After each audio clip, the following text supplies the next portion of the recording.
Oui, évidemment, on est opposé à la jonction Est et pour nous, il n'y a même pas de sujet, il n'y aura pas de jonction Est si on est élu au Capitole et à la métropole de Toulouse. Voilà, comme ça c'est réglé et je suis très content que toute la gauche aujourd'hui soit sur la même longueur d'onde, donc au moins il y a unanimité là-dessus. Deuxièmement, pour le projet alternatif, en toute honnêteté, je ne l'ai pas lu. Donc j'ai les orientations, mais j'ai pas la lecture entière, donc ce serait malhonnête de dire oui, on valide sans l'avoir lu avant, donc je vais le lire avec attention. Mais a priori, on peut être qu'intéressé quand il y a une initiative citoyenne alternative. Ça avait été le cas dans des luttes qui ont animé notre ville ces dernières années. Je pense notamment à celle des habitants des Pradettes, avec la ferme urbaine des Pradettes, qui avait construit un projet alternatif. Et ça s'était retrouvé malheureusement balayé d'un revers de main sur l'autel de la promotion immobilière par Monsieur Moudinque. Ça existe aussi pour d'autres grands projets inutiles qui nous impacte directement. Je pense à l'A69 où il y a la voie est libre qui fait un travail salutaire. Je pense à la Tour d'Occitanie notamment et d'autres qui sont en cours. Bien sûr, la jonction Est, elle pose pourquoi c'est symbolique et pourquoi on est tous là. Il y a bien sûr ce qui va impacter les habitants directement. Mais il y a aussi ce qu'elle représente. Ça a été dit, c'est un projet du passé qui est dans un logiciel totalement anti-écologique, qui n'est plus supportable aujourd'hui. Supportable du point de vue de la pollution, comme l'a évoqué Ariane, mais aussi du point de vue de notre conscience écologique telle qu'elle est arrivée. Et donc c'est pour ça qu'on est contre. Et ça nous interroge aussi sur la ville qu'on veut, les villes qu'on veut, puisqu'on est dans une métropole, et au-delà de la métropole, il y a d'autres communes aussi.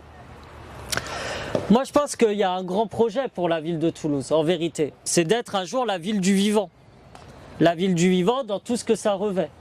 C'est-à-dire une ville qui laisse la place à la nature et aux espèces vivantes. Une ville, j'étais ce matin au festival notamment des étoiles qu'il y avait à l'envol des pionniers, une ville d'où on peut voir les étoiles aussi.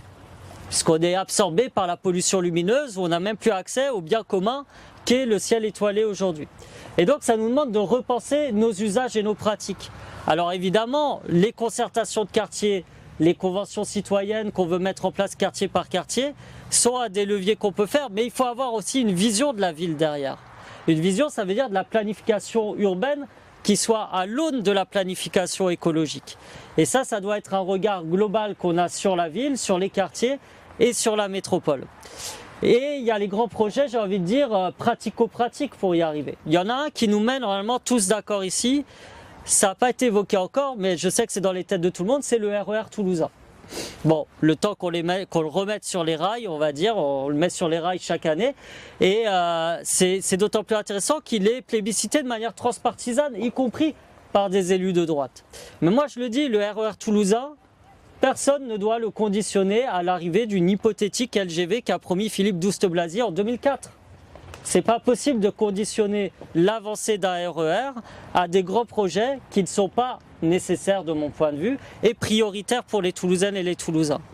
La grande affaire, c'est de sortir les Toulousains des bouchons. Et donc oui, ça veut dire un choc d'offres de transport public. Nous on a parlé de choc d'offres de bus à court terme pour avoir des bus plus fréquencés, plus réguliers. J'étais chez Rami, je ne sais pas s'il y en a qui connaissent le bar d'à côté, le Troquet chez Rami, la semaine dernière, et des habitants m'expliquaient que le dernier bus à partir par exemple le soir pour aller en ville, c'était à 1h du matin. Bon, alors quand on est un peu âgé comme moi, 1h du matin c'est bien pour aller se coucher, mais quand on est un peu plus jeune et qu'on veut sortir jusqu'à 2h, 3h, 4h, vous vous retrouvez face à un dilemme. C'est soit vous prenez votre voiture si vous en avez une, soit vous prenez un Uber pour rentrer. Et donc il nous faut des bus qui soient étendus aussi sur les horaires du métro, là où il n'y a pas de métro. Et il faut qu'on réfléchisse la ville de cette manière-là et de rendre accessibles les transports en commun. Aujourd'hui, c'est 15,50 € pour un jeune pour un abonnement mensuel. C'était 10 € en 2014. Et ça a augmenté pour tout le monde, nos anciens, nos anciennes, les familles et autres. Tout a augmenté.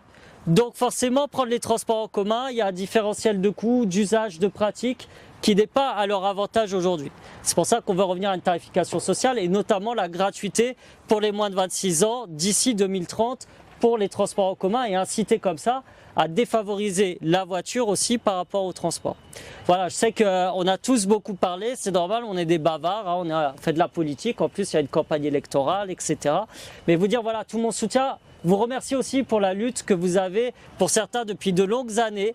Et je sais que parfois on a des luttes où on est assez minoritaire, on est peu entendu, et puis elles finissent par percer parce que les arguments ont raison, les consciences s'éveillent, et je pense que la Jonction Est est un bel exemple de ces luttes-là pour le vivant et pour l'écologie, donc je vous remercie pour ça.